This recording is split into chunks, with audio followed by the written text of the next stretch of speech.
네, 김경수 의원과 드루킹 간 관계를 추정할 새 정황이 포착됐습니다. 한편 드루킹 댓글 조작 사건에 대한 경찰의 부실 수사 논란에 이어 이주민 경찰청장의 말 바꾸기도 도마 위에 올랐는데요. 네, 두 분과 자세한 소식 짚어봅니다. 양지민 변호사, 배상훈 서울 디지털대 경찰학과장 모셨습니다. 어서 오세요. 어서 오십시오. 안녕하세요. 예. 일단 이주민 경찰청장이 드루킹과 김경수 의원에 대해 관계에 대해서 사실이 아닌 내용을 언론에 브리핑을 했다가 어제 뒤늦게 사과를 했습니다. 정확히 어떤 부분이 바뀐 건가요? 기본적으로 16일과 20일의 사이가 있습니다. 16일에는 예.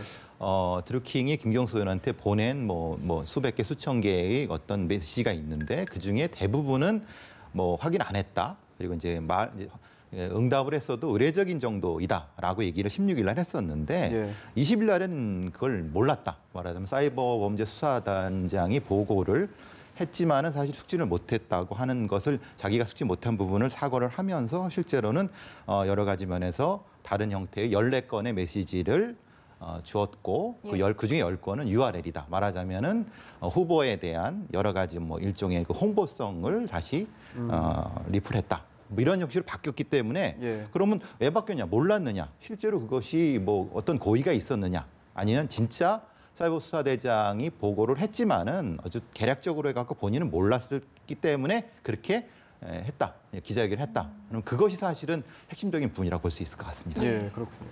방금 말씀을 해주셨지만 이제 김경수 의원이 드루킹에게 홍보를 해달라라고 메시지를 보냈기 때문에 좀 이제 선풀 부탁이었는지 아니면 댓글 조작 의뢰였는지가 최대 쟁점이 될 것으로 보이는데요. 그렇습니다. 그 점이 사실은 김경수 의원에게는 가장 중요한 부분이라고 할 수 있겠는데요.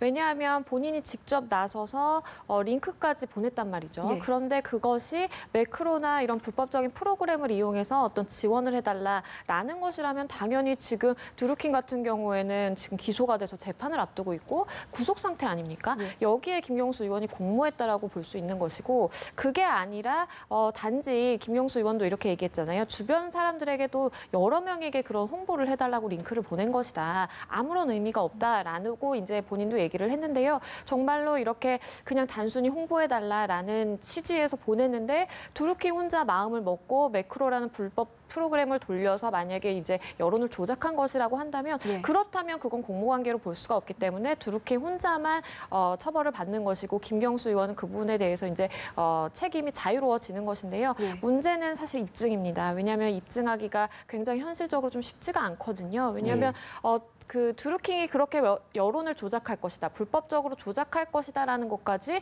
김경수 의원이 알았을지 몰랐을지는 이거는 사실은 김경수 의원 본인이 부인하고 있는 상황에서 현실적으로 입증을 하려면 주변 정황이라든지 객관적 증거가 필요할 텐데 그 부분이 사실 쉽지 않은 부분입니다. 그렇기 때문에 아무래도 뭐 수사기관 입장에서는 주변 인물들을 소환해서 좀 얘기를 들어보고 무엇보다 지금 보좌관이 굉장히 좀 드루킹과 연관이 있는 것 같은데 보좌관을 불러서 이제 조사를 할 그 수순을 밟아볼 것으로 보입니다. 예, 사실 이와 더불어서 좀 선풀 운동에 대한 의견도 분분한데 매크로 사용만이 불법성이 있고 표현은 자유다 이런 의견도 있고 또 불법 여론몰이다라는 그런 여론도 있는데 선풀 운동 이 자체도 처벌이 좀 가능한 건가요?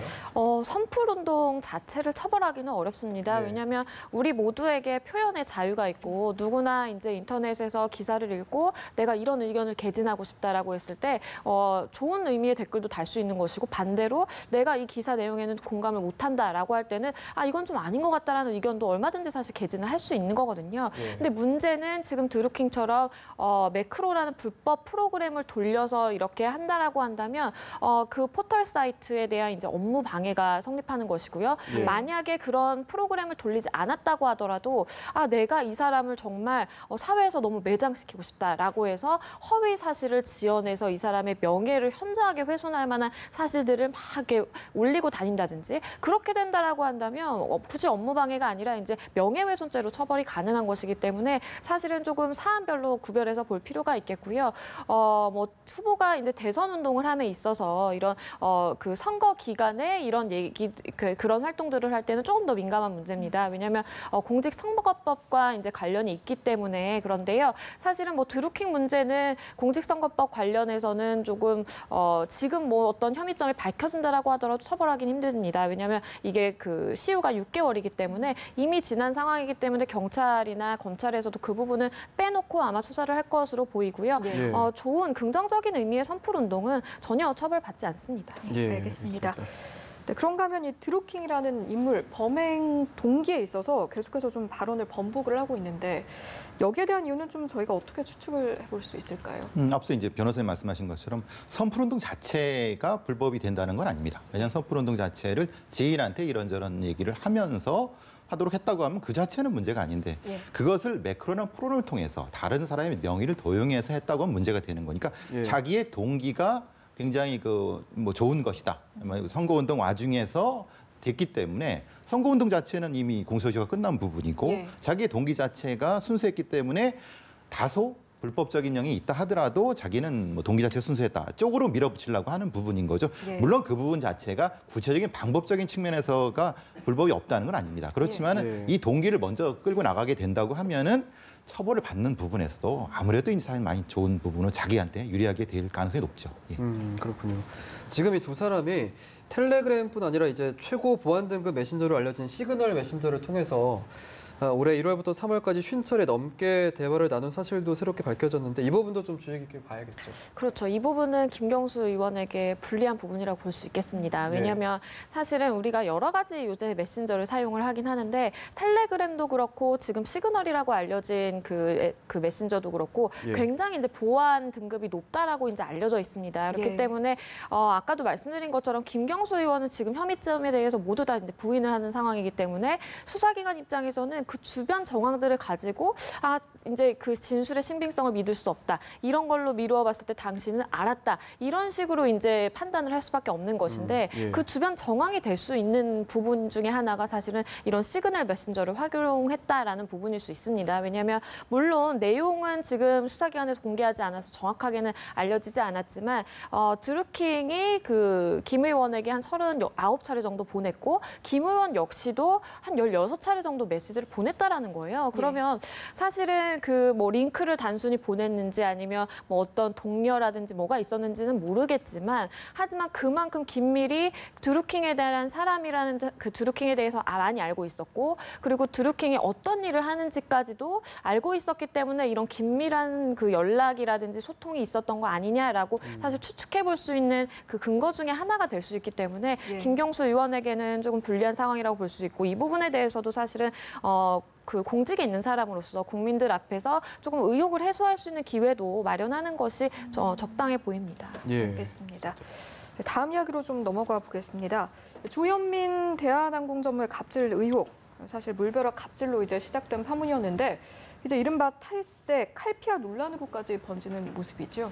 예, 관세청에서 사실은 압수수색까지 할 정도라고 하면 근데 관세청이 수장이 바뀌었습니다. 네. 예전 같은 경우는 뭐 다른 쪽에서 이제 오셨는데 지금은 검찰, 그것도 첨단수사부 쪽에서 오신 검사 출신이시기 때문에 예. 굉장히 그 이례적으로 빠르게 지금 압수수색을 통해서 원래는 갑질 의혹, 흔히 말하는 폭력이냐 폭행이냐 뭐 특수폭행이냐로 갔다가 지금은 탈세 예. 쪽으로 이제 급격하게 이제 상황이 돌아서고 있고 특히 지금 같은 경우 칼피아라고 하면 실제로 이제 조현민 전무가 이 불법적인 형태의 임원으로 등기가 된 부분은 문제가 있었는데 그것을 국토부에서 봐줬느냐라는 논란까지 된다는 거죠. 분명히 안 봐줬다고 하면 이게 너무 이상한 상황이지 않습니까? 네. 사실은 불법적인 상태가 유지되는 것을 6년 동안 몰랐다고 하면 무능한 거고 알았다고 하면 사실은 처벌을 받아야 되는 부분이기 때문에 예. 그래서 이제 칼피아라는 얘기가 나오고 있는 거죠. 그렇군요.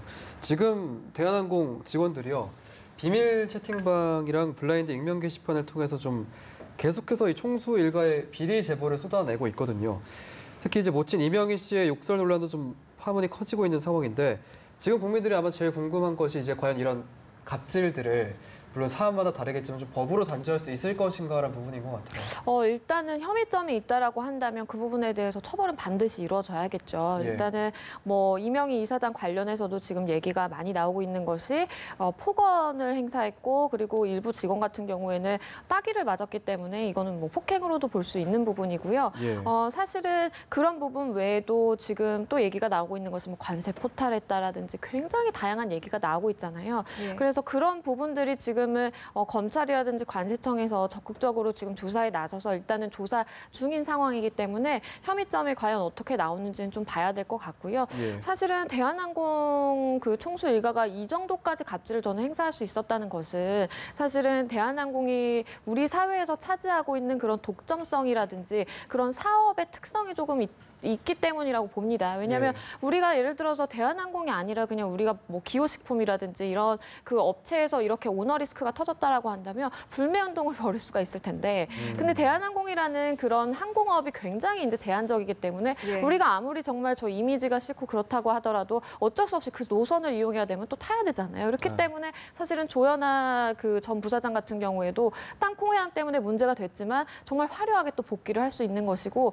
그 복귀하는 시간이 굉장히 좀 상대적으로 짧은 것 같아요. 그래서 이렇게 갑질 논란이 계속 끊이지 않는 이유가 있음에도 불구하고 그럼에도 불구하고 이렇게 많은 직원들이 제보에 나서고 또 시민들도 관심을 갖고 하는 것 자체가 이유가 있다, 의미가 있다라고 볼 수 있는 것은 어쨌든 이렇게 사회적으로 지탄을 받고 실질적으로도 처벌로 이루어져야만 그래야만 이 총수 일가가 조금이라도 경각심을 좀 갖지 않을까 싶습니다. 알겠습니다. 또 다른 이야기로 좀 넘어가 보면 좀 돈봉투 만찬 사건으로 불명예를 앓았던 인물이죠. 이영렬 전 서울중앙지검장 어제 항소심에서도 무죄를 선고를 받았습니다. 재판부의 판단 배경 무엇이라고 볼 수 있을까요? 우리가 보통 이른바 이 김영란법이라고 하죠. 부패방지법인데 핵심적인 부분은 그겁니다. 이영렬 중앙지검장과 같이 이제 일종의 그 저녁 식사를 했던 그 자리에 법무부 과장들이 있었는데요. 예. 이 법무부 과장의 위치를 어떻게 보느냐. 예. 말하자면 법무부라는 조직이 있고 중앙지검이라는 조직이 있는데 사실은 상급기관으로 보느냐. 아니면은 그 자체가 검사 동일체 원칙에 의해서 중앙지검장에서 밑에 있는 어떤 일종의 부하직원은 아닌데 통념적인 부하직원을 보느냐에 따라 달라지거든요. 예. 뭐냐면 그 김영란법 8조 3항이라 보면은 이제 상급자가 하급자한테 이제 격려 차원의 식사 같은 경우는 이 김영란법 예외 조항입니다. 그러니까 말하자면 지금 이영렬 검사장 같은 경우는 사실은 법무부 과장보다 사실은 위에 있죠. 그러니까 적당히 수고했다라고 해서 밥도 사줄 수 있고 뭐 여러 가지 격려금도 줄 수 있는 위치라고 보면은 사실은 이것이 죄가 되지 않습니다. 예외 조항이 들어가는데 거꾸로 생각해갖고 법무부 과장이니까 나의 인사권을 가지고 있는데 영향을 미칠 수 있는 사람이라고 해서 무엇인가를 줬다고 하면 그 사실은 일정 정도 무슨 문제가 있는 거 아니겠습니까? 자기 좀 잘 봐달라고 할 수 있는 거니까 그 부분 때문에 근데 그 재판부에서는 그것이 아니다. 이것은 통상적인 격려금 차원에서라고 봐야지 맞는다라고 해서 무죄로 나온 것이라고 볼 수 있습니다. 어느 정도 비슷한 맥락에서의 질문 같은데 재판부가 이제 판결을 내리면서 피고인에게 불리한 방식으로 확장 해석하거나 유추 해석하는 것이 죄형 법정주의에 어긋난다라는 게 대법원의 판례다라고 밝혔는데 사실 시청자분들께서는 이 죄형 법정주의가 무엇인지 좀 궁금하실 것 같거든요. 네, 그러니까 이제 말씀해 주신 것처럼 지금 무죄가 나온 취지가 법조문을 정말 엄격하게 해석해야 된다라는 겁니다. 왜냐하면 김영란법에는 그 상급 공직자라고 딱 얘기가 돼 있어요. 상급 공직자가 자기의 부하 직원에게 뭐 격려라든지 위로 차원에서 이제 금품을 주는 것은 허용이 되는 거거든요. 그러면 이 상급 공직자가 과연 무엇인가가 이제 초점이 맞춰지는 거죠. 그래서 죄형 법정주의라는 것은 법률의 모든 것이 정해져 있어야 된다는 겁니다. 우리가 범죄라고 하는 죄 그리고 형량을 얘기할 때 우리가 처벌을 할 때 그 형량 모두 다 법에 정해져 있다라는 게 이제 죄형 법정주의고.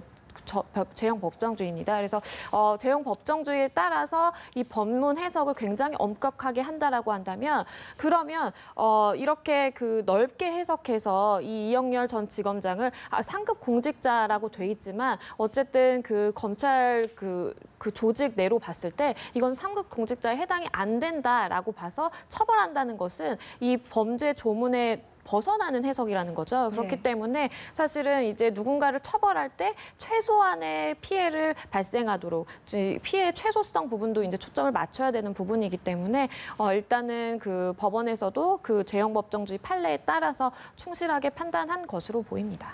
알겠습니다. 자, 오늘 국내 여러 사안들 양지민 변호사, 배상훈 서울 디지털대 경찰학과장과 얘기 나눠봤습니다. 고맙습니다. 고맙습니다.